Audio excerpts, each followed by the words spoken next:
That could be good. All right, we're live, so I'm going to start. We're recording. Oh, let me put a little tweet out. I'm assuming. Give a little tweet. Where's the wait? Do we get on the tweet?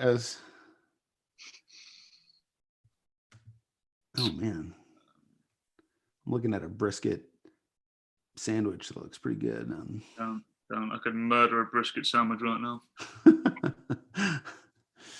I got a smoker. Did we talk about this? I can't remember. I bought a wood pellet grill, and it's fantastic. I smoked a whole chicken. I did a pork shoulder, which was fantastic. Out there making moves. Thanks, Nick Bisbee. Tweeting the tweet. Tweeting the tweet, but it says the broadcast isn't available. But I mean, I guess we'll. I mean, it'll happen, right? I don't know. Probably. I don't know. I don't know. Let's just start it. At worst, we're recording it, so it'll be recorded. All right. Okay. Good morning, afternoon, or evening, depending on when this finds you. Welcome to the Sound of the Loons podcast. I'm Steve McPherson, and I'm joined by Callum Williams. Shout out to the great Sean Connery, rest in power. On the docket today, we'll talk about the come-from-behind draw against the Chicago Fire. How did you feel about that Sean Connery impression? Was it okay?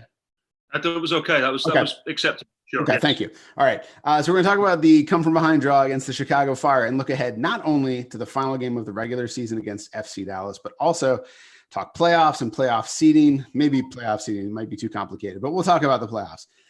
First, we wanted to take a moment and give a shout-out to the presenting partners for our 2020 season, which is coming to an end now, the regular season at least. Allianz, Allina Health, Bell Bank, Blue Cross and Blue Shield of Minnesota, Federated Insurance, and M Health Fairview. We really want to thank those sponsors for sticking with us throughout this weird and wild season. To learn more about any of our partners, you can visit mnufc.com/club/partners. Callum, how are you today? It's beautiful out there. It looks like this weather might hold out through the FC Dallas game on Sunday evening, and then I think it starts snowing again. But man, I will take the brief return of summer anytime. Yeah, it's lovely, isn't it? I don't think anybody expected this. I've been walking around outside in a t-shirt today, which has been splendid. I thought those days had long abandoned us, Steve, and I was expecting, which is fine, but I fully expected to be wrapped up in several layers and having to embrace what many people assume is winter in Minnesota, and they'd be correct. So it's great. It's wonderful. I was over at the stadium this morning recording our other podcast, and we had to put the windows open. We did it in the radio broadcast booth and had to have the windows open. It was like walking into a sauna. It was just, it was lovely. It just makes things a little more pleasant, does it? I'm not really, weather isn't a massive thing for me, Steve, in terms of it doesn't really dictate my enjoyment of things, because as I've said several times here and in other places, the weather in England and what I'm used to growing up over there is routinely awful. So it's not really a massive thing that dictates what I do, but a bit of nice weather actually, it opens up possibilities, doesn't it? It gives you so many other things to do, For example, I might even go and sit on a patio and have a little beer somewhere this evening, and I thought those days were gone. So we'll wait and see. It's lovely, though. It's really nice to have this brief return of the sun to Minnesota. Yeah, I sort of thought, when it got so cold so early, we had that snowfall that was, I think one of the earliest, biggest snowfalls that Minnesota's had.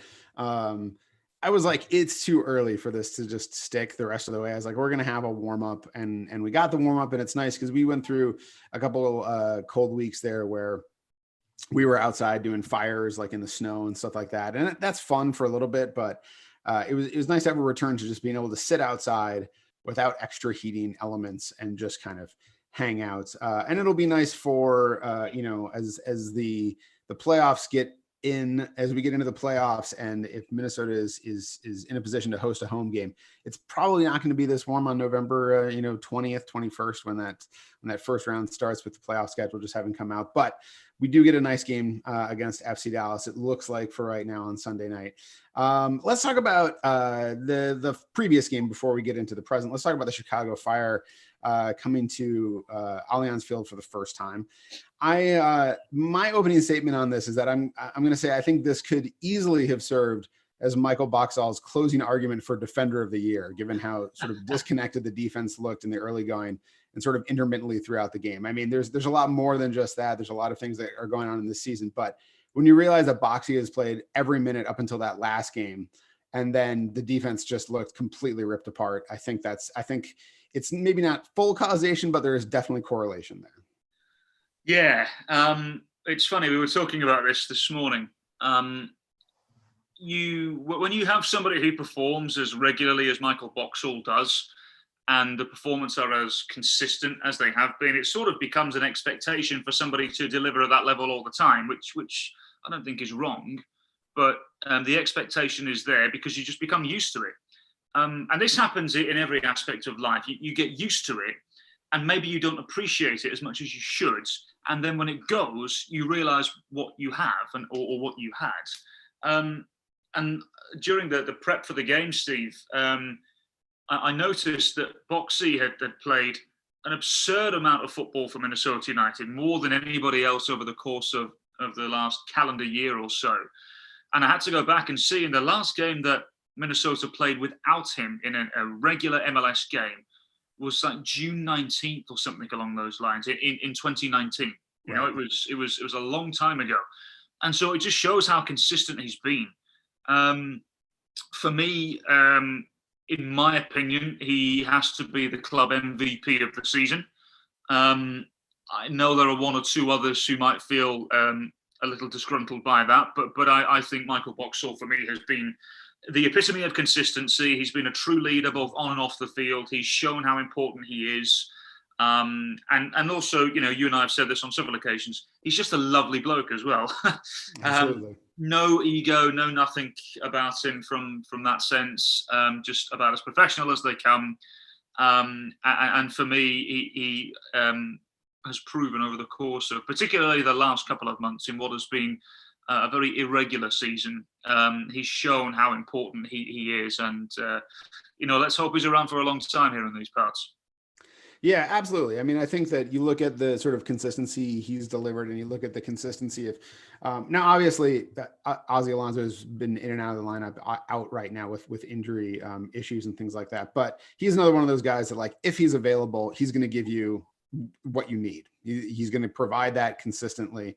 I think that to a certain extent, Jan Gregush is getting there in terms of, you know, it's not a defensive, not on the defensive side of the ball as much, but his consistency of just contributing to the play is there. Still looking for that kind of consistency in the attack. It sort of makes me think about, like, what if Minnesota United can really get its hands on, you know, a forward who provides that kind of, you know, obviously forwards are a little more feast or famine than defenders are going to be in a certain sense, but a kind of consistency that a player like Boxall or Ike Opara, you know, who hasn't played the season, but like what Ike brought last year, what Ozzie brought last year, if you can get some of that into the attack, it could be a whole different story. Let's talk a little bit about Cal, the backline that we did have. Obviously, Aha, hero for getting the goal to cut the lead in half. Brent Coleman still sort of adjusting to playing at the MLS level again. Had a rough first outing to start, had sort of a little bit of a rough first outing, a rough start to this outing, which was his second. But some strong plays. You know, he blocked that shot on goal, which it's sort of one of those things where you don't want to have to make that play, but I'm glad that he did make that play. I felt like Dibassy, it was interesting with Dibassy because he sort of looks fine past midfield as an attacking fullback, and he looks basically fine defending on the wing when the ball's in front of him. But the sort of fullback thing of moving back and forth, that didn't seem to be his strong suit. It just made me feel like center back is where he's working. I mean, obviously some of it is familiarity, but it sort of was like he did the parts, but the sort of continuity of working up and down that left wing, I didn't see as much from him. Yeah, you have to have a rather large set of lungs to be able to do it, you know, and you know, what we've got to remember is that Dibassy, whilst he's played in this position before, he is naturally a centre-back, as you said. And he's 31 now as well. So, and to ask a 31-year-old to come in and play this role in this system for the first time, I think is it can be difficult. I think if you've, like for example, like Romain Métanire, right, who's been playing this role for the majority of his career and has played systems similar to this, it's okay being a 30-year-old because your body's used to it. But playing it as a 31-year-old perhaps for the first time, it requires an adjustment period. And I think that's what Debas is going through at the moment. I think he's been solid. I think he's been okay. He's clearly much more suited and has performed better as a centre-half. Mm-hmm. But obviously, whilst Chase Gasper is unavailable, I think Debassi has performed admirably. And it's one of those, Steve, where, if Gasper were to go down with another injury or something, and we have to call Debassi back in at left back once more, it's not a worry. It's not one of them where you think, not really sure about that. He just does a steady job. He's fine. But yes, I mean, it's obvious that he's much more comfortable as a centre-half, and those games that we've seen him play at centre-half, I think he's been phenomenal. So it's never a bad thing to have the amount of depth that Minnesota have, because it's been tested now. We're seeing it more than ever. Look, Debassi is good at what he does, but I think in a perfect world, you'd probably have him at centre-half. Yeah, I think that if you have Debassi out there on the left, and then you have, Boxy back in the middle with, Aha or Coleman, I think I wouldn't feel as bad. I think that the combination of all three of that, obviously Romain Métanire is Romain Métanire, and he's always there. But like those other three all sort of being newish guys, you just saw it getting pulled apart. There's a lot of diagonal balls. There wasn't that sort of everyone stepping up at the same time. They were making too much room for balls to come in behind them and in between the lines and things like that. Even, initially it was poor. Eventually it got a little better, but at no point throughout the night did it sort of feel like you had that. I maybe we've gotten spoiled. I remember feeling this way last year as watching sort of Ozzy and Ike, and then Boxy as he sort of played into familiarity with Ike. You started to feel like confident, like if the ball's coming back there, we're going to stop it. We're going to get it back out. It didn't really feel that all night against Chicago. No, but the thing is that we have to identify, Steve, the absurdity of the injury list right now. Yeah. Of course, it's not going to be what we're used to. It's not going to be what we're used to. There's going to be several people that will take time to adjust. Brett Kalman, prior to the game against Colorado, hadn't played for Minnesota for over a calendar year.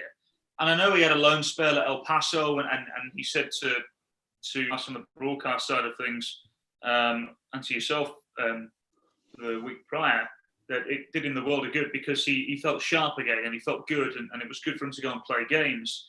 But Aha prior to that hadn't played since early October because obviously testing for COVID-19, testing positive for it. So he was quite rightly kept away, and it only takes 2 weeks to lose your fitness and your sharpness in this sport. I'm assuming it's the same in other sports as well, but for this sport, it was always that 2 week period where you kind of think to yourself, okay, I don't expect to be as sharp anymore, and I don't expect to be as fit. I've got to regain that. So I thought, with all of that in mind, I thought the two centre halves performed admirably. I don't think there were too many major examples of a lack of fitness. I thought, and let's not forget as well, it was the first time these two centre halves have played alongside each other as well. Yeah. So that element to bring into it as well. So I thought, given all of that, I thought it was decent considering they were going up against Robert Beric, who, what was it prior to the game? It was 8 goals in 11 games. He was flying, and I know he scored, and he scored a very good goal. But I thought they did okay.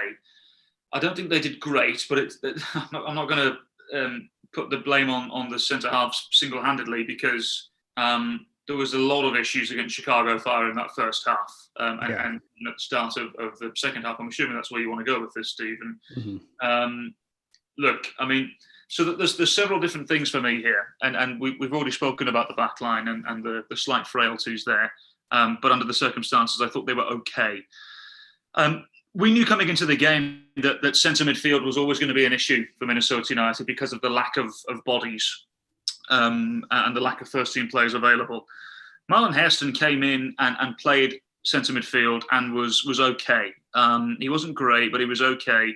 But also, again, this comes down to the fact that Marlon Hairston really hasn't played in the centre of midfield for several years on a consistent basis. Right. Started his career as a central midfielder at the Rapids, and then they pushed him out wide into a wide midfield role. And then they figured out he could play at fullback, and Houston mainly used him as a fullback, and Minnesota have used him as a fullback in the past as well, and then a wide midfielder from time to time. I know they used him in an 8 role, 4-3-3 against San Jose, and he scored. But I'll be kind here in saying that, I think the Earthquakes were already psychologically finished on that particular evening in the MLS's back tournament. But, sure. I think...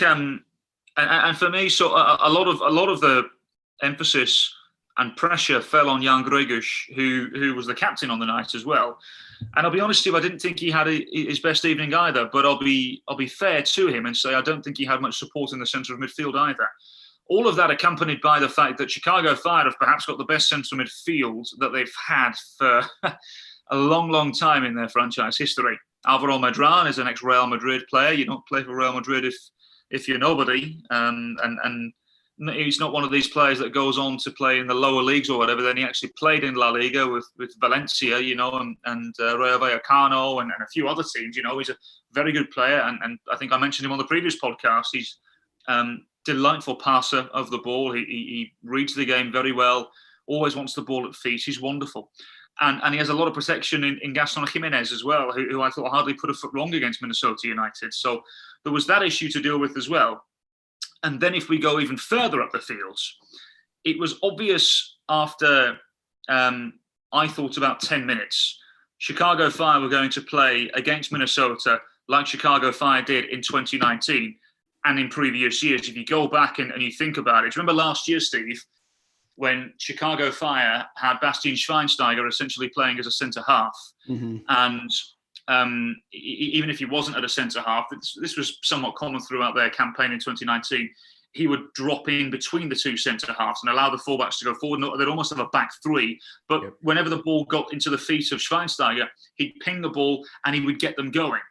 That's essentially what happened for the Fire at Allianz on Wednesday. But that responsibility fell to Francisco Calvo. And Calvo, whilst there were one or two wayward passes, I thought he delivered the ball on a dime on several different occasions. I thought he released Frankowski with several direct balls across the field. Mm-hmm. I thought straight away, obviously, he was interrogating the Loons back line because he was playing it up to the likes of Beric, who is a big lad who can hold it up and invite the others into play. I thought he linked up very well with Mihailovic when he got himself involved and should have scored as well, Mihailovic. And so a lot of that comes down to what Adrian Heath has said in the past about defending from the front and being the first man to defend. Mm-hmm. When Minnesota, and this happens from time to time, Steve, in a 4-2-3-1 and even a 4-3-3 from time to time, when they're without the ball, the shape does change slightly and the midfield tends to turn into a flat 4 and it leaves the 10 and the forward ahead. And it's down to the front players to really pressure the back line. And I think it was perhaps a lot of responsibility on Kai Kamara to do it on his own. And I don't think Kevin Molino provided the necessary pressure that was needed. There was so many times when Calvo picked the ball up for the Fire, took a touch, looked up, took another touch, went forward and was pinging the ball all over the place. And there was zero pressure. And for me, that's where the problem really was for Minnesota United, is that they didn't defend from the front and it caused them real problems. And what it did, Steve, is it put a back line under pressure and a back line that wasn't at its best for Minnesota United in terms of, as we've already said, fitness and sharpness anyway. So it caused real problems for the Loons. And I hope they learned from it going forward, because that opening 45 minutes was nowhere near good enough. Yeah, it's interesting. I think that, I sort of felt like Kevin Molino had sort of a noticeably off game overall in terms of, obviously defensively, you're not necessarily looking for him to be a difference maker, but as you're saying, it's like that's going to be your responsibility to sort of get up. What was that? Just play the role. Just play the role well, Yeah, getting that guy's shirt, who's the first one to get the ball and look up the field. So he wasn't doing that. And then on offense, he just had sort of a bevy of touches that were poor or opportunities where he sort of made the wrong choice, which is sort of one of those things of, I think Reynoso is obviously not at full fitness, but like Reynoso in that number 10 role seems like has more consistency than Kevin Molino, who is a tantalizing player, to borrow your own, one of your own favorite words. I mean, when he looks on, he's amazing. Like I think as Adrian Heath has said, it's like when he looks like he should be able to be a double-digit goals and double-digit assists guy in the league, but it's just, through a combination of health or whatever it is, it's like he'll just have games where I'm like, where is that? Like if we had somebody like clicking in the middle of that attacking midfield, it can make a world of difference. And I think you saw that when Reynoso came on, and Molino moved out. Robin Lod came across to the right. Reynoso has a lot more, at least on the night, had a lot more sort of defensive verve in him, and getting the ball off the fire and then turning it back around and doing work on the offensive end. So I think you definitely saw when Reynoso came on, the spark is not just in terms of attacking. I think there was also a certain defensive spark in the front half of the field as well. Yeah, absolutely. And also, Steve, as well, I don't want to be too harsh on Kai Kamara as well in terms of the point I just made about defending from the front, because also, in my opinion, I understand why they played a player like him up there as well. Not just because they don't have much else in terms of depth, but I understand why they played a player like him to pin up against the likes of Pineda, who I thought was fantastic, but he does still show tendencies of being a rookie. He still does make a mistake or two. There was 2 or 3 occasions when Kai Kamara knew exactly what he was doing, and he would pin up against him and just turn away and use his body to maneuver away from him. Yep. And then Pineda, who's not the quickest, couldn't catch him. So I understand why Kamara was playing. I understand why they went with a player like that, but you have to wonder as well what sort of like a pressing centre forward would have done in that situation. End of the day, it's a pointless debate really, because Minnesota don't have a pressing centre forward at the moment. So, but either way, like as I said, I do wonder if they'll take some lessons from that and wonder what they'll do with it moving forward. But look, at the end of the day, like you said, there were some positives in the second half. As soon as Reynoso came on, the game changed completely. They got the ball into his feet a lot quicker than what they had done into Molino's feet. And Reynoso just invites so much attention. There was so much space in the centre of, well, not so much space, there was more space in the centre of midfield then, because the likes of Jimenez and Medran were drawn towards Reynoso, meaning that Jan Gregus had a bit more space to manoeuvre, as did Marlon Hairston. And ultimately that meant Minnesota could move the ball around a bit more. So, and Reynoso obviously delivered a lovely ball in for the first goal, and fair play to Aha. Aha's first goal has been coming for some time, I feel. He's come close on several occasions since he's started over the course of the last 12 appearances in the regular season. And then prior to that as well, in the MLS is Back tournament as well. So he's a handy piece to have, is Jose Aha, for sure. So I was pleased for him to finally get his first Loons goal. And then obviously Minnesota pushed and prodded and tried to get themselves back into it, and they did. And I said this earlier this morning on the other podcast, Steve, that I've been a little bit underwhelmed by Juan Metenier over the course of the last couple of weeks, and I was glad he got an assist, because I think that'll do his confidence the world of good. He knows that's what his role is, essentially, from an attacking perspective in this system, and I believe that was his first assist in 8 or 9 games. So it was good for him. And Robin Lod again continues to prove his worth. A different type of goal from what we've seen from him in the past. I don't think he's scored a goal with his head for Minnesota United since he's come in, at least in the regular season. And again, he's just shown that he and Metenier on that right-hand side have a really good connection and play well with each other. And also when Reynoso and Lod tend to play alongside each other, that there does seem to be an element of consistency, which is quite enjoyable and quite an issue for opponents to deal with. So lovely finish by the Finnish international, no pun intended. With lovely header across, puts the header exactly where it's got to go as well, Steve. With that amount of pace that's coming across, he's got to move it back across, and continue the flight of the ball. Really, just give it a little nudge so it manoeuvres into the corner. I think if he leans to the left and goes forward and goes back towards where Shuttleworth is essentially situated. I think Shuttleworth makes the save, but because he just gets a little flick on it and it continues from the direction it came, I think there's so much pace behind it, and the goalkeeper can't do anything about it. So I thought it was a really good finish. And look, Robin Lod, 2 goals in 2 games now, and I'm wondering now what Minnesota do against Dallas. Do they play him on that right hand side from the start, or do they continue with Ethan Finlay or somebody else? I don't know, but it's clear for just about everybody to see now. In this system, Robin Lod works better on that right hand side. Once again, we are completely simpaticos. This is the next bullet point I was going to, because I don't mean to intend this as slagging off Ethan Finlay or anything like that, because he has been a tremendous player. And in a couple games this season, the difference, he's been great. But you do have this problem. And again, this is sort of a more global problem, because again, with the way 2020 is, you're just sort of like, who do we have?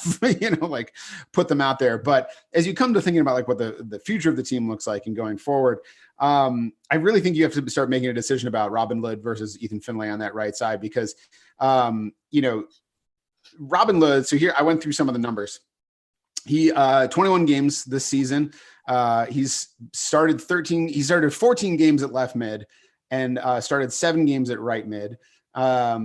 He has scored in those 13 games. There were 13 games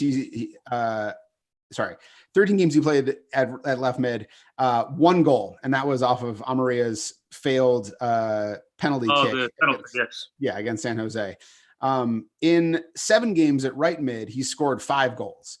And in 1 game, which he started at left mid and then switched to right mid, which was, this game this week, he scored 1 goal. So he has 6 goals at right mid and just 1 goal, which was like a poacher's goal at left mid. It's just very clear that, like, if you want Robin Lod is a danger to score goals on the right side and just is not on the left side. And he does things on the left side that are valuable, I think, as far as, getting other people involved. I think defensively, he's probably a little underrated in that position, because I think he's one of the better upfield defenders Minnesota United has.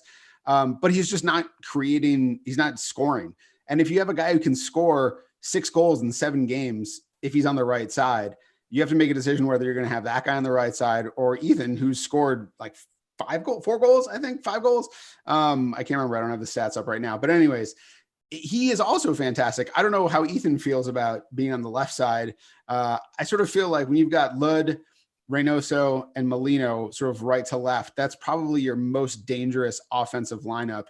And I sort of feel like that's got to be your first choice. As much as I hate to see Ethan not out there starting, but I sort of feel like that's where you got to go right now. Yeah, it depends really, Steve, on what the coaching staff want to do, because as you quite rightly said, Robin Lod does give you plenty of value on the left-hand side from a much more of a defensive point of view, though. And I understand, obviously, why they continue to start Ethan Finlay on the right-hand side, because, as you quite rightly insinuated, he's a very good player and deserves to be starting in a Major League Soccer team. I can see why they continue to do what they have done and start with Finlay out there and shift Lod over with 30 minutes or so to go. I don't know how Ethan Finlay feels about playing on the left-hand side. I have no idea if that's in his comfort zone. I think Ethan is one of those players that he'd probably just roll with it and go with it and make the best of the situation. Whether he would be as effective or not, I don't know. Mm-hmm. But there's 1 of 2 ways you can go about it, really. And right now it seems to be that the coaching staff want to say, we're going to start Finlay and we're going to make sure that he runs the left back ragged and causes all sorts of problems for the opposing back line. And then later on, we're going to bring in Robin Lod on the right-hand side and shift over whoever to the left, whether it's Molino or Edwards or somebody, and propose a different problem. Sorry, we're getting Slack messages here. I'm going to close down Slack. It's always the same, isn't it, when we're recording these things? We don't get emails or Slacks all day. As soon as we start doing these things, they start flying through. Anyway. Yeah. So that's one way of doing it, is the way they're doing it at the moment. The other way of doing it, which I've thought about recently, is, would you potentially start Robin Lod on the right hand side, Molino on the left, and Reynoso in the 10, which to me is probably the strongest three behind the forward, and I mean no disrespect to Ethan Finlay when I say that. And then you bring on Finlay with 30 minutes to go or whatever. You move Lod into a much more defensive-minded position over on the left-hand side, and I know he's going to be a little bit more defensive-minded, and that's okay. You may miss a little bit of an outlet over there, but he's out there. And then you have Molino just run at the opposing fullback who isn't going to be 100% because he's been up and down the field for the last 60, 70 minutes or whenever Finlay would come on. So there's two different ways to approach this at the moment. But I think at the moment it seems to be okay because Robin Lod is reaping the rewards of having just the 30 minutes or so on the right-hand side, and is going up against a left back that for the most part, Steve, for that, let's just use the Chicago game for example, going up against Bornstein, who was 35. Finlay went at him as much as he could, and he would have been a little bit tired. But also, what he's used to doing up against Finlay is as soon as Finlay gets the ball, he knows his head down and he's going to go straight. It's a very direct winger. And Bornstein would perhaps drop off because he knows he's not going to catch Finlay for pace. If he goes up against him tight one-on-one, he's not going to get him for pace. So he drops off a little bit. If he does that, which would be the first instinct to do, having done it for the last 60 minutes or whatever, if he does that against Robin Lod, all of a sudden, Robin Lod is thinking to himself, I've got a lot of space here. Yeah. I know what I'm going to do.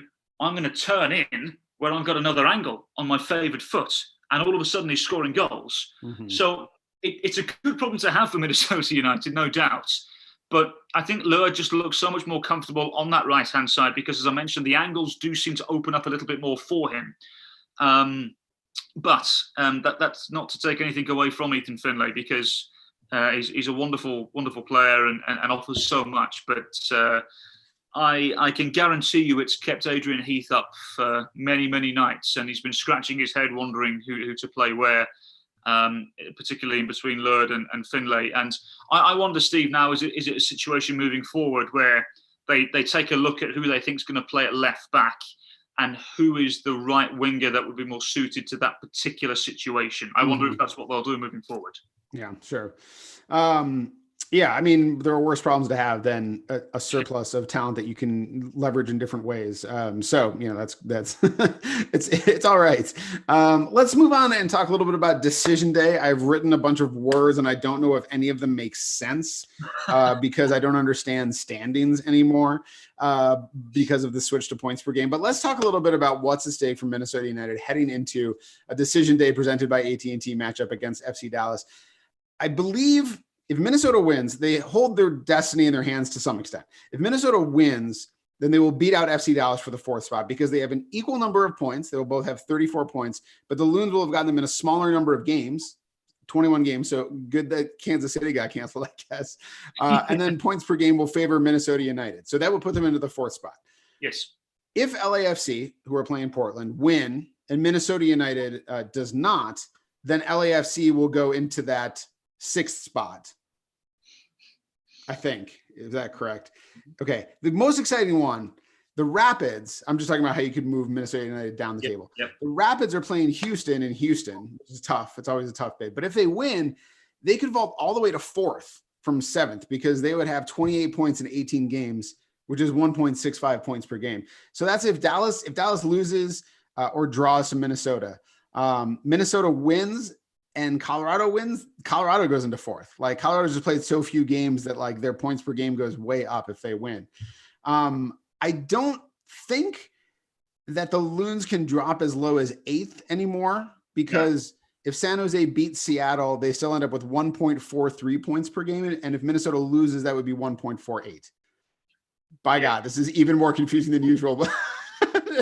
Does that all sound reasonably? So Minnesota is like anywhere from fourth to seventh.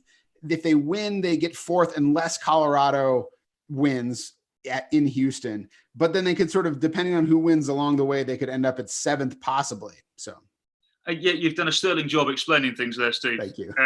Because it is confusing, isn't it? And Yes. I had to sit down. It took me a full afternoon to actually comprehend what was going on at one stage. Thinking, right, are we in the playoffs? What's going on here? Right, okay. Yeah, look, the whole points per game thing. Whilst I think it's in terms of completion of the season about as normally as possible, it's appropriate. It doesn't mean it's not confusing. So, but you're right. Essentially, here's what it means from a Minnesota United point of view. If they win, they finish in the top four and they host a playoff game at Allianz Field. And remember, again, they're single elimination games again this year, which is great for entertainment. Yeah. But if they lose, that's when it gets a little more complicated. And even if they tie as well, if they tie or lose, it becomes a little more complicated and you have to watch out for other results. But Minnesota could, if they don't win, fall as low as seventh.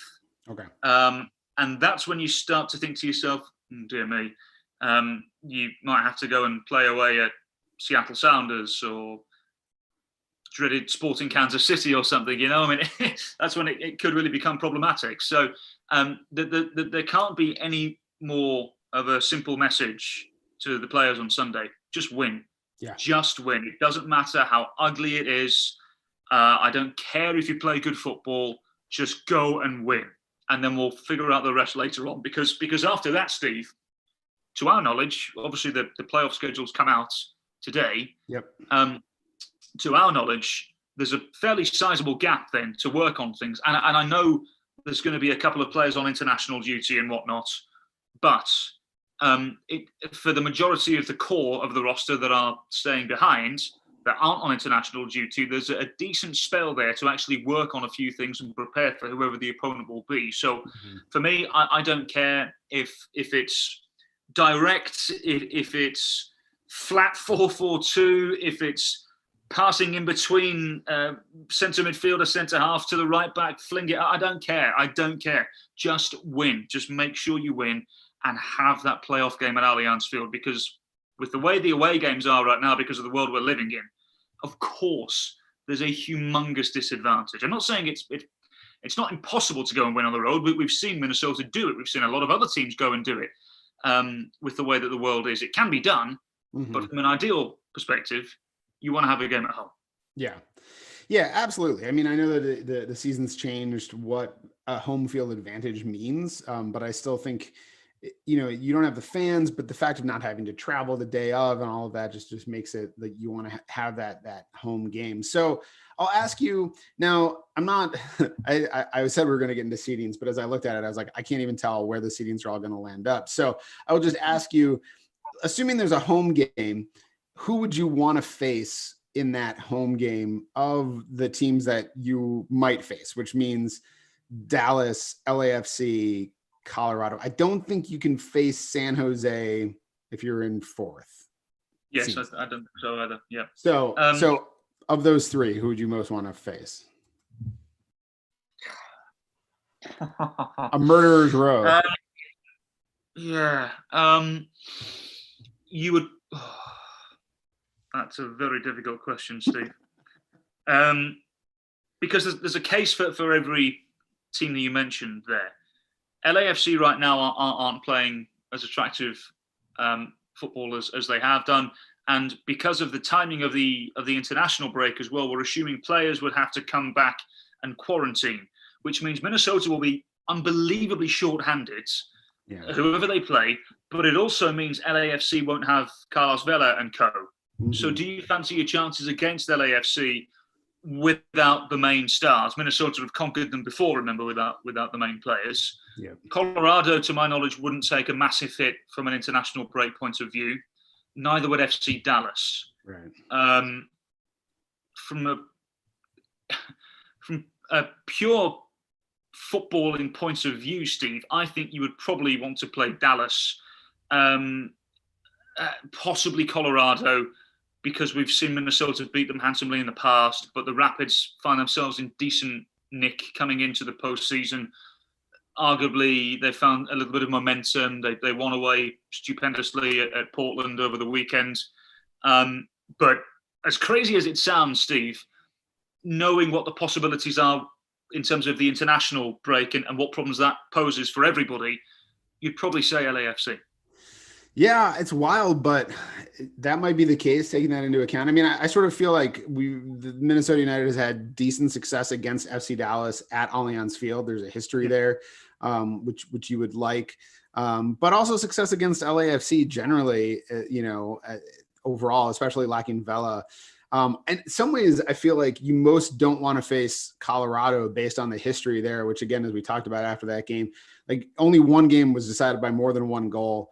And if you're talking about a playoff where it's all to play for, those teams don't like each other. It seems like Colorado and Minnesota United always get into it. So in a game that gets ugly, where you're thinking it's probably going to be a 1-0, 2-1 game or something like that, that's ugly. And I don't know if you want to go in against that. So it's a tough choice. I'd love to play San Jose because Adrian Heath has sort of solved the San Jose problem in his history against the team, but not really an option. So unfortunately, you can't play San Jose. No, which is a shame. But because if you were to ask me that question again, it was possibility. Straight away, hands up and say San Jose. You want San Jose for obvious reasons, as you've alluded to. Adrian Heath seems to have Mateus Almeida's number with this system and everything. But having said that, the Earthquakes are coming into this with a decent little bit of form after beating LAFC, and they've had several other results. And who'd have thought we'd have spoken about San Jose as a playoff team just a month ago? They were dead and buried, weren't they? And people were talking about Matias Almeida to be gone, and Almeida's representatives were just, to my knowledge, out and about making sure there was a job for him after elsewhere and stuff, So at one stage, I think just about everybody thought, maybe even Matias Almeida thought that he was gone at one stage, but credit where credit's due. He's done a great job, and in terms of recovering everything and making them a sustainable outfit again. But, and what I thought was good as well, Steve, I watched that LAFC San Jose game, obviously, because it had implications on Minnesota United after our game. And what I thought was quite interesting was how spirited San Jose looked. Once they got the 2-goal cushion and they were leading 3-1, I thought they looked quite stern. I know Jackson Ewell got sent off, which rattled them a little bit, but that forced them into a more defensive shape, and that meant obviously LAFC had trouble getting in behind. But afterwards, San Jose had this sort of group huddle, and there was a chant of some sort that was led by Matias Almeida, and all the players were joining in and singing along and jumping up and down, very excited, and just seems like there's a really good unity there in that group at the moment. So maybe it's not a good time to play San Jose. We'll see. Yeah, I don't know. I will say I find the narrative around San Jose over the course of the last 2 years just hilarious to track, because it just sort of seems to move in the cycle of like, they're geniuses. Like, this is brilliant. Like, Almeida's got his guys bought in. Yep. Like, no one can stop them. Then it's like, it's fallen apart. Nothing works anymore. Like, this is not the personnel he needs. The man marking thing doesn't work. He needs to go away from it. Then it's sort of like, maybe they're going to be okay for a couple games. Then it's like, he's a genius again. Like, it just sort of goes in this wave of like, they're either like top of the world, or it's like, they're never going to win again. And it just sort of, that's the only two ways it seems to go. Let's move on to FC Dallas. Speaking of teams that are coming in hot, I mean, we're sort of stuck in the middle of a whole bunch of teams that are coming in hot. Undefeated in 4, including 3 wins. They've conceded just 1 goal while scoring 6 in that span. The weirdest thing about it is that against Nashville, they played Ryan Hollingshead at left wing, and he scored the only goal in the game. So props to Ryan Hollingshead, just doing it all over the pitch. I don't have the stat in front of me, Steve, but from what I can remember, if memory serves me right here, I think Ryan Hollingshead has now played in 7 different positions for FC Dallas. He's just the complete definition of a utility player. And the interesting thing about him is that he is traditionally a central midfielder, and he's just played left back and right back for what seems to be an eternity for Dallas. And occasionally you'd see him pop up out wide, but never on the left hand side. It's tended to be on the right. And anyway, I think he played the number 10 role at some stage as well for them. Anyway, look, Dallas obviously have threats. We know what they do. Your mate, the Irish forward, Frank O'Hara. No, he's Argentine. But I did catch myself the last time we played FC Dallas. I actually caught myself saying Frank O'Hara. I was like, is that a Franco O'Hara? Yeah, going to kill you like that. But, no, they have good players. Hara has got 2 goals in the last 2 games. He's found a bit of form since Minnesota last played. I can't remember he went 2 or 3 without scoring, then scored 2 in 2. But prior to the Barron spell, I think it was something like 5 goals in 5 games or something. He's really picked it up. I'm a big fan of the Colombian chap who they brought in, Andres Ricalte, who actually made his debut against Minnesota in that 3-2 win in early September. He came in to be the number 10, and for the most part, he's been in that number 10 role and sat in that number 10 role quite comfortably. But against Nashville, he was a little bit deeper in an 8 role. And I thought it actually, I think it caused an element of confusion really for Nashville, because I don't think they expected, of course, you always expect an 8 to be making some sort of run and be a part of an attacking phase. But I don't think they expected an 8 who's really a 10 to be involved, and it caused them a problem or two. So, as I said, Franco Jara has benefited from service. He didn't play in Nashville, but Jesus Ferreira went in the 10 role and looked good. Once again, for those who are listening to the audio version of this, you're missing out again. You've got to come and watch the video version, because I'm about to show Steve some of my tactics boards here and whatnot. Inside baseball here. And look, so this is how they lined up against Nashville. Okay. And it's a 4-2-3-1, but you see, Ricalte was a little deeper and he got plenty of space because of Thiago Santos, but it meant Ferreira had plenty of space as well. The wide players caused problems. Barrios is a pest. We know what he's like. Yeah. And Pepe obviously continues to look to make an impression. Another player who scored against Minnesota this season. So they've got weapons. We know Fafa Pico, if he's available. He scored 2 goals in the Texan derby in a 3-0 victory over Houston and looked as sharp as he ever has done. We know he caused Metaneer problems down in Dallas. Whether that'll be the same in Minnesota or not, we'll wait and see. They're a good team, Steve, and they get nowhere near the credit they deserve. I don't know why that is, but they don't. And Minnesota, who we have said several times now because it's true, will be really short-handed because of the amount of injuries they've sustained over the course of the season. It's not easy. It's not going to be easy at all. And Dallas will know as well that if they get themselves a victory, it's them who will host a playoff game. So it really is. I'm quite giddy and quite excited, really, Steve, secretly, because this is why you love being involved in this game, because these are the games that you really want to be involved in, whether it's a writer or a commentator. I'm not even talking about playing. I'm talking about being involved in it, and because these are the games, as a fan, these are the games you want to watch, So it really is make or break in terms of a home playoff game. It's essentially the winner takes it. And I'm just very, very excited, Steve. It's a massive day on Sunday, and I can't wait. If we could start the game right now, I'd say right, let's do it, because I'm ready. I'm so excited for it. It's going to be full of energy. I think it's going to be a good game. It'll be competitive, of course, and I think there'll be a couple of goals in it as well. So it should be good. Yeah, I would say that Michael Barrios is one of those players. He's high on the list of players I hate to see on the other team. Like whenever, when FC Dallas comes up, it's like after the off season or whatever like that. I mean, like, oh, right, Michael Barrios is on that team. Crap. Yeah. Like he's pest is a good definition for him. One last thing on Ryan Hollingshead. It's crazy because to me, it's like you look at him and he looks like the picture of a center back. He's 6'1". He looks like a guy like Boxy or something like that. But instead he's playing fullback and you're like, well, that seems odd. And then you put him on the wing. It's crazy. He's done everything for that team. He's sort of identified so strongly with FC Dallas, which is great. Let's talk a little bit about the last thing I want to talk about here. Obviously, Minnesota, looking at the injury list, has roughly 1 kajillion injuries. So to my understanding, we got some new boys from Reno, 1868, which just stopped being a soccer team. So just in time, I guess they were plucked from the sinking ship, apparently. But what do we know about Sam Gleadle, Foster Langsdorff, which is that name? Best name ever.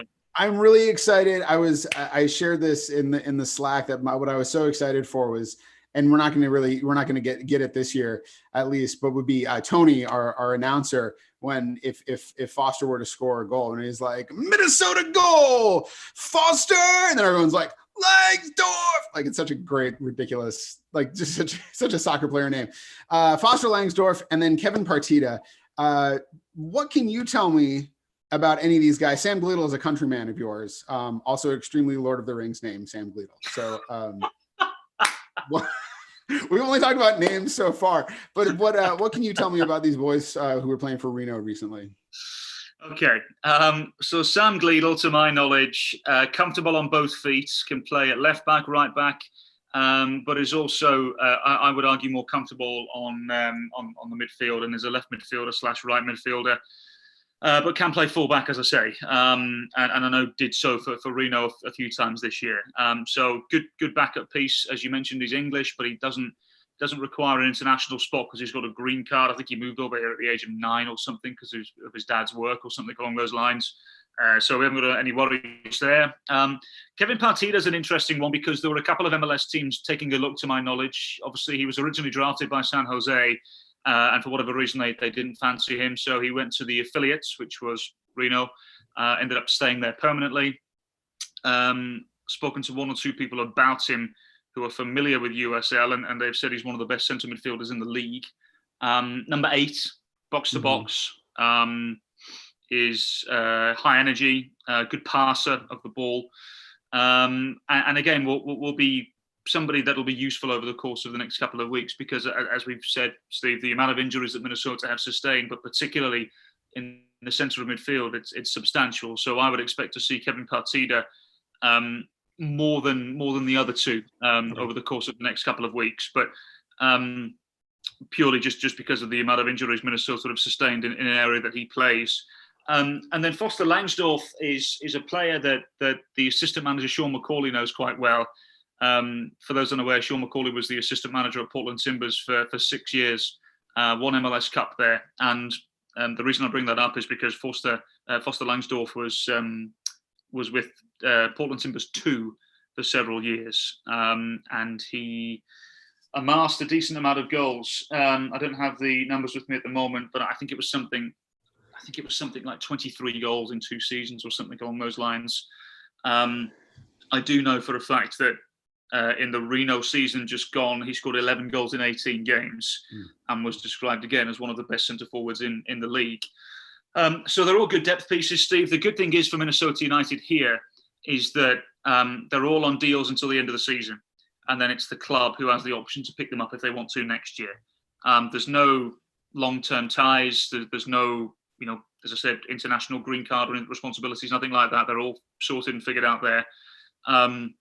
So it really is the definition of low risk, high rewards. These could be great, and Minnesota could have picked up and plucked 3 gems from USL. And if that's the case, they'll give them contracts next year. And if it doesn't work out and the staff don't like what they see, well, they're not committed to, they're not tied to any sort of commitment. So it'll be interesting because they're coming in at the deep end. No way. Because essentially, playoffs, like just right. Yeah. I think, to my knowledge, I think all 3 of them will, maybe 2 of them will be available for the game against Dallas, possibly. I'm not sure about another one. We'll have to wait and see. But essentially, yeah, what could happen is their first game for Minnesota United could be a playoff game, a single elimination playoff game. So no pressure. Come in, lace your boots up and do the job, because if you don't, you're out the door, really. So we'll wait and see. It's a very Ted Lasso situation for them there. So it'll be interesting, and like you said, that concept of the sort of the low risk, like even if one of them pans out as a depth piece, that and based on that structure, that's fantastic for next year. So, all right. Thanks for joining us for the 119th Sound of the Loons podcast. Minnesota United's next game is on Decision Day, presented by AT&T, which is Sunday, November 8th. The game is at 5:30 p.m. when MNUFC welcomes back FC Dallas to Allianz Field. You can watch that on Fox Sports North and listen on Score North. Be sure to leave us a nice review on iTunes, or the very least a 5-star rating, and follow the team on Twitter at MNUFC. You can follow Cal at CalWilliamsCom and me at Steve Entris. Apologies, as always, to Richard Wagner. And remember, there's only one person in this whole